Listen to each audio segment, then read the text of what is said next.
Et pour se donner davantage de clés pour comprendre ce budget préliminaire de la ville de Winnipeg, j'en parle avec un observateur de la scène municipale, Michel Durand-Wood. Bonjour Michel. Bonjour Godlove. Alors, créer de nouveaux frais, augmenter des taxes ou encore augmenter quelques charges pour limiter la hausse marquée de l'impôt foncier. Quelle est la valeur d'une telle approche à votre avis? Mais vraiment, ce que ça fait, c'est que ça manque de transparence. Essentiellement, c'est la même personne qui paye, c'est le même Winnipegois qui paye, que ce soit une augmentation d'impôt foncier ou que ce soit une augmentation du tarif de l'eau, par exemple. Ce serait juste plus transparent dans les budgets de voir que, OK, l'augmentation est X %, plutôt que de l'avoir un peu dissimulé à travers... de nouveaux frais. Des nouveaux frais. Alors, ça veut dire qu'on aurait pu faire comme la ville de Brandon et se dire une augmentation de l'impôt foncier de 9 10 comme dans beaucoup d'autres villes, d'ailleurs, parce que c'est l'une des plus basses, l'une des plus faibles augmentations de puis justement, si on prend l'augmentation du tarif d'eau et on l'additionne à l'augmentation foncière, à Winnipeg, on est rendu déjà à 6,5 %. C'est plus transparent, mais comme je dis, à Brandon, ils n'ont pas vraiment réglé le problème.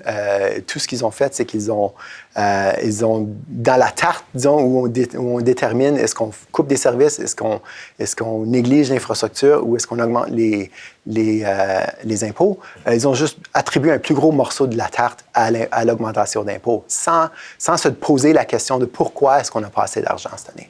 Et vous pensez que c'est ce qu'on fait tous les ans, puisqu'on augmente de 3,5 tous les ans l'impôt foncier? C'est ça. Puis justement, c'est ça. Ça fait, si on regarde dans les archives des journaux, ça fait 60 ans, de 1960, qu'on parle des budgets difficiles à tous les ans. Tous les ans, on doit trouver d'autres coupures, d'autres augmentations, d'autres infrastructures qu'on doit négliger, au point où cette année, on a perdu le pont Arlington, qui s'est fermé d'urgence.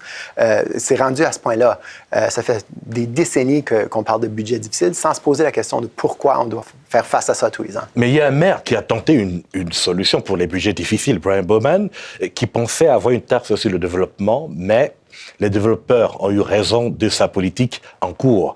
Alors, finalement, que faut-il faire pour trouver des sources de financement? Bien, justement, il faut s'entendre que le développement pour une ville, c'est supposé d'être un positif. C'est supposé ça l'ajoute des contribuables, ça l'ajoute des gens qui viennent payer dans le pot commun. Donc, ça devrait être un positif qui nous permet de payer plus de services et de se donner une moins grande charge individuelle parce qu'on est dans le plus grand collectif. Mais ce qu'on voit d'année en année, c'est pas le cas.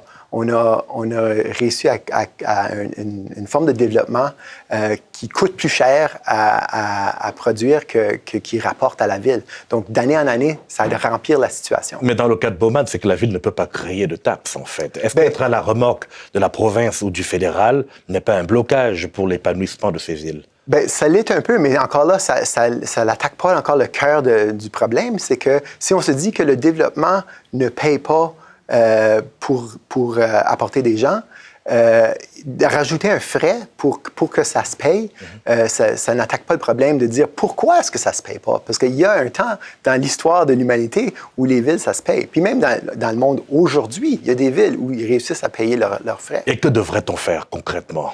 Bien, justement, comme je dis, la Fédération de municipalités canadiennes ont fait une étude récemment qui démontre qu'en moyenne, chaque logement au Canada nécessite 107 000 $ d'infrastructure. C'est un nombre qui est impossible pour qu'un seul contribuable dise « je suis responsable pour 107 000 $ d'infrastructure ». C'est trop.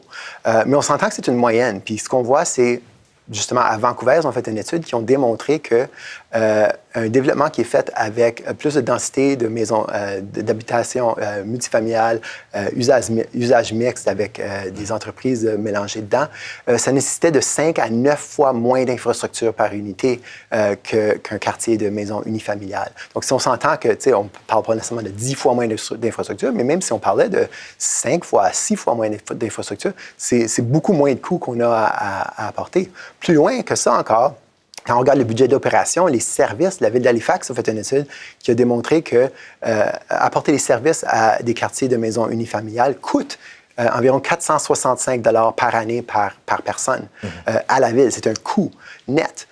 Tandis que des quartiers à usage mixte plus compacts, plus denses, rapportaient un profit de 606 $ par année par personne à la ville. Donc, si on voyait qu'on construisait moins de développement qui coûtent de l'argent à la ville et plus de développement qui rapporte des profits à la ville, on aurait des conversations de budget à tous les ans dans l'autre sens, qui diraient qu'est-ce qu'on devrait faire cette année, quel nouveau service est-ce qu'on peut se donner. Dans des contextes comme l'inflation, la pandémie, pour vous, ne pèse rien? Bien, c'est comme si ça a un impact, mais ce n'est pas la cause du problème à tous les ans.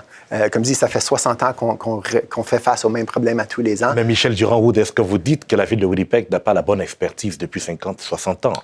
Bien, justement, c'est pas un problème qui est spécifique à la ville de Winnipeg. C'est quelque chose qui s'est déroulé un peu partout en Amérique du Nord. Toutes les villes d'Amérique du Nord font face au même problème. Ils sont toutes, en même temps, ils ont tous changé leur approche au développement. À peu près dans les 1940, après la Deuxième Guerre mondiale, ils sont allés vers un type de développement avec les usages séparés, donc le résidentiel par ici, le commercial par ici et les bureaux par là, à l'échelle de la voiture, là, qui nécessite beaucoup plus de routes, beaucoup plus de pipe, de longueur de pipe. Et quand on parle que 88 % de l'infrastructure de la ville de Winnipeg, c'est uniquement les routes et les pipes, ça veut dire qu'on a beaucoup qu'on pourrait faire à réduire cette dépense-là, juste en changeant notre approche au développement. Comme quoi, tout est dans l'approche du développement et le modèle économique. Exactement. Michel Durand-Wood, merci. Ça me fait plaisir.